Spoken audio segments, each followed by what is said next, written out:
Advanced technology doesn't necessarily have to be something that you create with. It doesn't necessarily have to be a gadget or a widget or something that you can put your hands on. It doesn't have to be tangible in order for it to be considered an emergent cutting-edge technology. As a matter of fact, a lot of what you see behind the lines is not the hardware or the immediate software that you're working with. Oftentimes, it's more subtle things. We'll talk about one of the more subtle emerging trends that's been in the development for a little while and could very well revolutionize the way that we, as teachers or students, look at the internet. This week is Aggregate Emerging Technologies. Now, the word aggregate, what does it even mean? An aggregate is a collection, a grouping, and it's usually on a similar kind of thread of thinking or a similar theme, or there's some characteristics that are in common. The TV show Hoarders. Yeah, hoarders are not aggregators. Hoarders are hoarders, and that's where they take everything and they hold on to everything. An aggregate is a filtered selection of things that are collected over a period of time, and they pool them together in one localized area. So when I say aggregate technology, what are we talking about? Well, we're talking about thematically or related collections of things that can help you. So how can I help you? We're going to look at 4 different technologies, possibly 5. The first one is on one of my favorite content acquisition tools. It's called StumbleUpon.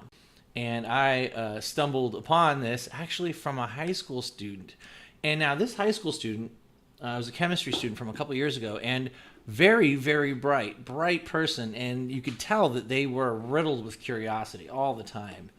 And I think that this, for someone who's naturally curious, this is this is like, I don't know, catnip for clones or computer users or something.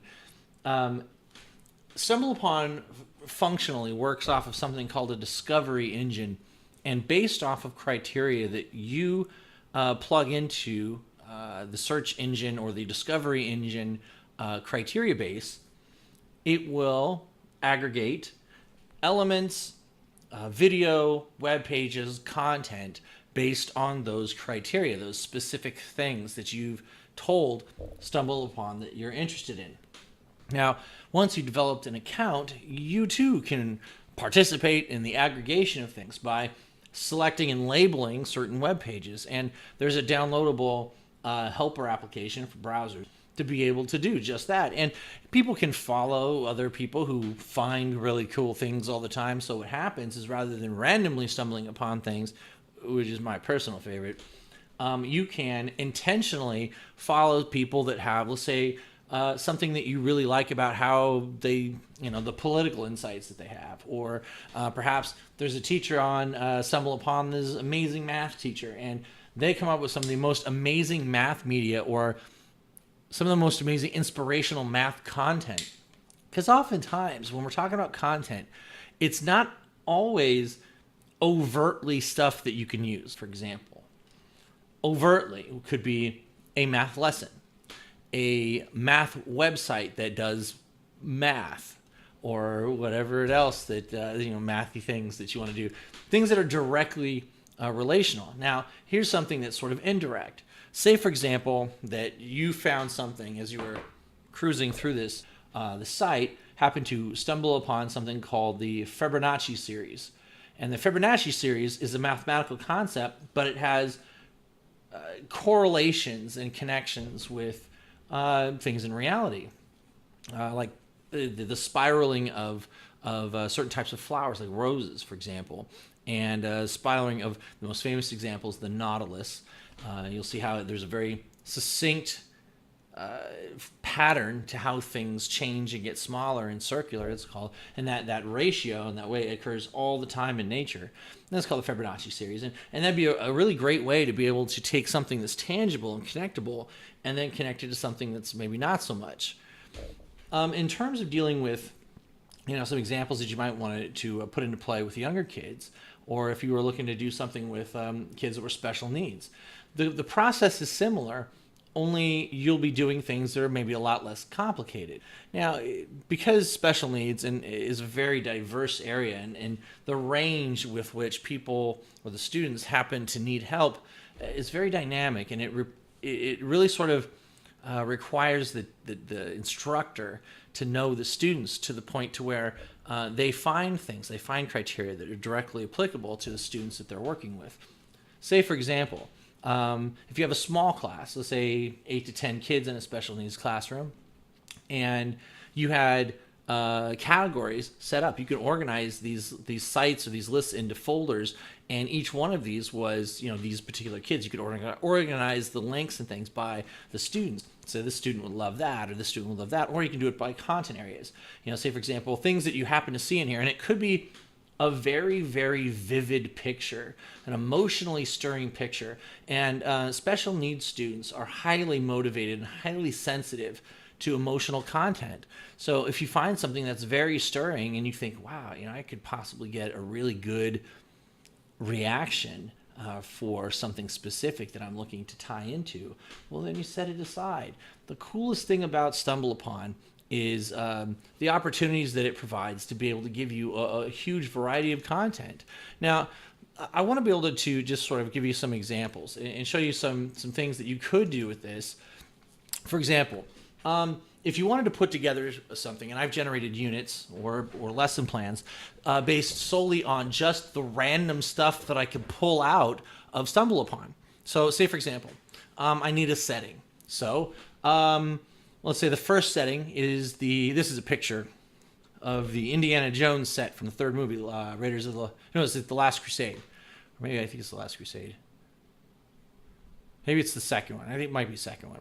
Anyway, this picture is a dramatic, amazing picture that you could use as a set or a setting for something that's about to happen. Now, here's another example. This is something called, it's a lighter bike, and I think this was done in Jamaica. It was the third thing that came up on StumbleUpon.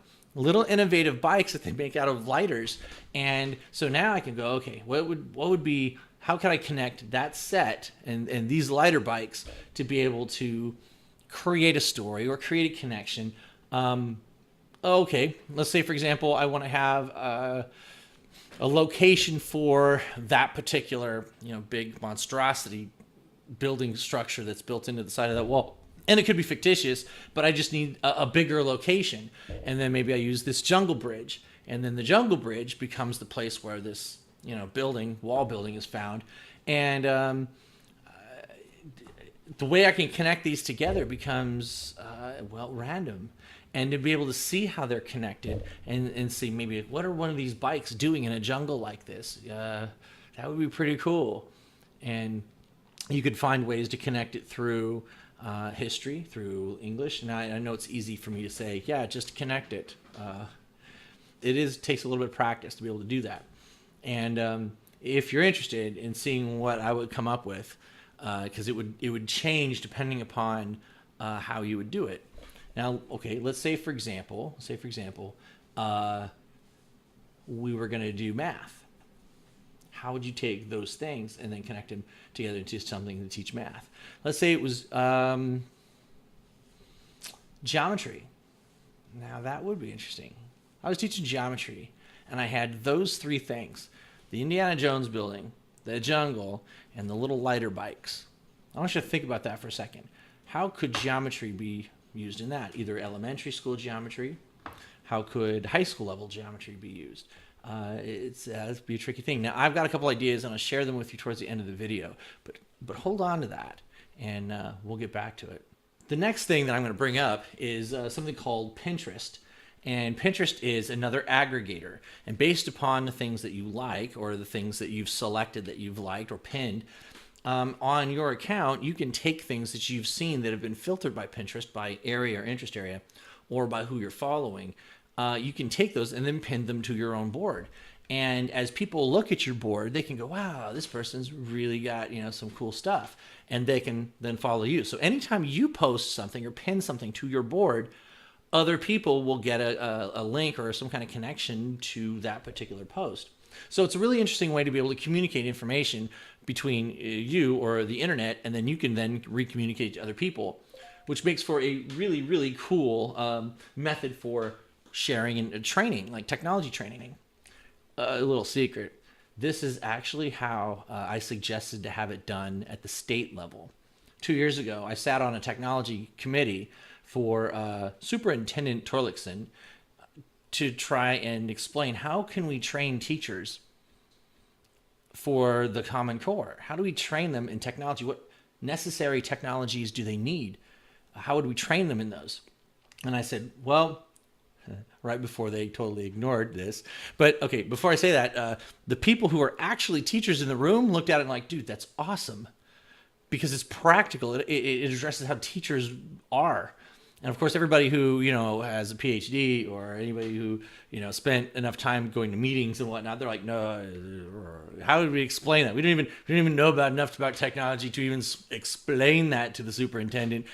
He wouldn't understand what's going on. He'd be like, this is Star Wars talk. What are you talking about? We don't understand this, which is part of the problem. So, there's a concept that would have been awesome, but because nobody had the vocabulary to be able to explain it to the superintendent, let alone the state Congress, which is where all this was heading, because we couldn't communicate it, we couldn't do it. Well, here was the idea. The idea was to create something like Pinterest or something like Indiana Jones, something like StumbleUpon, to be able to communicate and transmit ideas so that when teachers, and when they're done for the day, because they're useless after school. They're like, blah, blah, blah. And it's not like there's going to be a ton of really active brain stuff going on. And it's not like, and of course, we had people go, well, we'll just have them do it at night, totally voluntarily on their own. No, and here's why.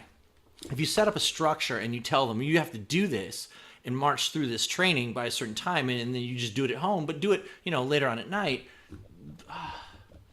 I think the only way that would work, and to not like even to do it, have them do it voluntarily, is to make it random, so that they stumble through there and randomly find things like, oh my gosh, this is interesting.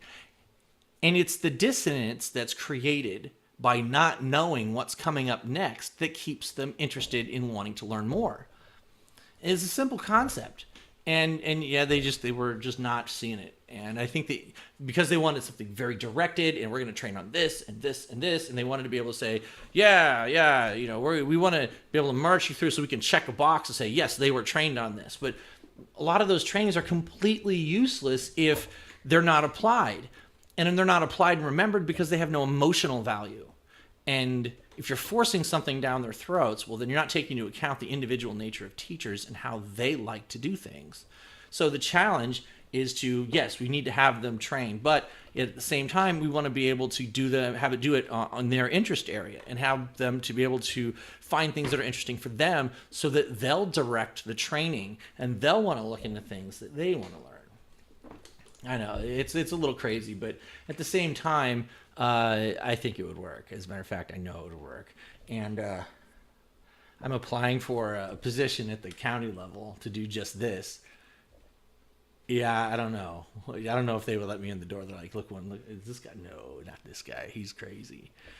So we took a look at StumbleUpon and Pinterest and the boards that you post things on Pinterest. And Pinterest is very, very, very common, and it's a great way to get ideas. So the next one, Flickr. And Flickr is a photo repository. And once you claim an account, it gives you opportunity to post pictures or find pictures and put them on there. And it's predominantly photo. And although I think you can do some video on Flickr, although I'm not totally sure about that. But what it does do is it gives you a really great place to be able to find things on Flickr. As a matter of fact, this picture that we used in our last example, that one was on Flickr. I found that one on Flickr. And what was also interesting is that I originally found it through StumbleUpon, which linked it to the Flickr site, which then showed me. So it was awesome. So Flickr, this is crazy. It's going to blow your mind, but Flickr has 87 million registered users. And according to the Wikipedia, which was I checked, it was like the last updated was in like a month or so ago. They averaged 3.5 million photos uploaded per day. Holy moly. So Flickr becomes an amazing place to be able to find pictures, to be able to pull them and use them for things to help generate creativity or help use things. Which, before I forget, breaches the copyright thing. And then you're going to hear a lot of stuff about copyright. But I was on a copyright discussion panel a couple years back in it was at METC, the Mid-America Educational Technology Conference, or whatever, something like those lines. And we talked about this concept. And the bottom line, the bottom thing, the takeaway from that discussion is,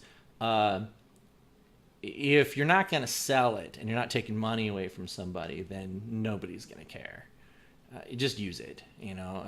It's not going to be a big deal if you're trying to make a unit and you use somebody's picture from Flickr as sort of the cover for the unit.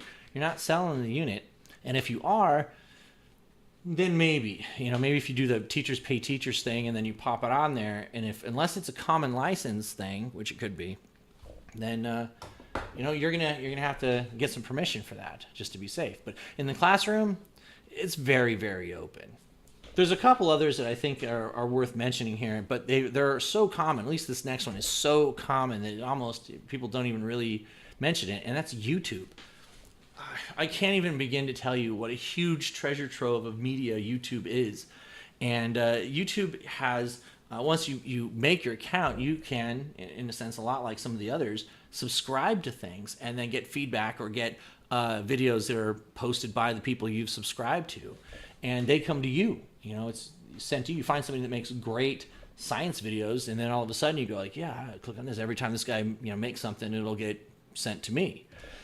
That's a great way to do flipped classroom stuff. And I think it would be a wonderful idea to create your own bank of videos that you've subscribed to so that you're on a continual feed of new content.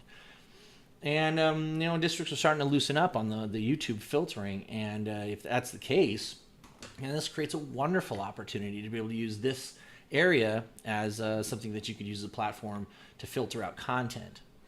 Is another one. This is a lesser known one, and this is one that collects and harbors or aggregates. Today's word for the day: aggregate. Aggregates videos, but they're educational, or at least they're filtered to where they're not like lame or raunchy or inappropriate. I guess that's the word. And so this particular video filtering thing, they put on 30 or 40 videos a day. These are all videos that have been, processed by YouTube or submitted, and they get put on this goofy little site. It's called wimp.com. Yeah, WIMP.com. And there's a little button in there. It's my favorite button. I never touch any of the other buttons. And it says random video. Boom. And so you never know what's going to come up next. I love that. And so many years, I've been spending lots of time hitting the random button and just seeing what comes up next. Sometimes I'll sit in my room at lunch and just randomly watch videos so that, the class that comes up after 6th period, I'll go, oh my gosh, you guys got to see this. And it sort of winds them down from lunch and into something a little bit more focused. But it's fun, so it's not like, bam, just jump right into to other stuff. The important and stuff you get paid for, that stuff. And finally, there's an aggregate search tool that is oftentimes, and this is especially true for video production or especially true for presenting technologies. And I want you to just think about this for a second. How many of you get pictures off of Google Images? Yeah, that would be me too, because I have a ton of them. And sometimes if you're making video and you want to put something like a picture that represents something, maybe you're going to want to put a picture that says, let's go, or you want to have a graphical representation of project manager, and you want a picture of this or something. Type it into the Google Images search thing and just see what happens. Sometimes the stuff that comes out is awesome, and you can use it to put in presentational technologies and really enhance the communication or the speed with which the communication occurs. Or you can lower the age in which the communication will be understood. Pictures are oftentimes far, far more quickly absorbed and translated than straight words or text. So if you're looking for some other way to do that, then you know what? That might be the way. That's a great opportunity. And as a matter of fact, not too long, about a year ago, I worked with a company as a consultant in mortgage docs, which is a notary business. And so we wanted to do a training video. And so a lot of the stuff we wanted to do was to make it visual. And so we put the stuff on there, the instructional material on there, and we used, we would search like arrows or great job or excitement. You know, what images would come up with excitement, because we wanted to emphasize the awesomeness of the new features. And you would be amazed at the stuff that comes up. So give it a shot. Just try it, and especially for your presentation technologies. So let's work this down. First, stumble upon. Great for a variety of different things. Make yourself an account, give it a try.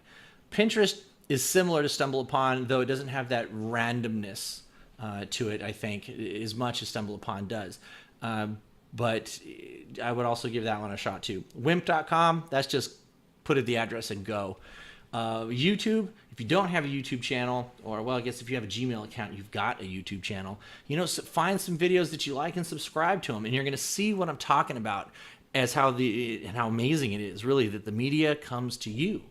And then finally, Google Images. Don't underestimate the classics. And this is a constantly evolving search technology. Oftentimes, emerging technologies are not obvious. Oftentimes, they're not things that you could buy at the Mac store, or you can buy at Best Buy. Sometimes they're invisible emerging technologies that just make the average things that we do that much more effective and that much more empowering.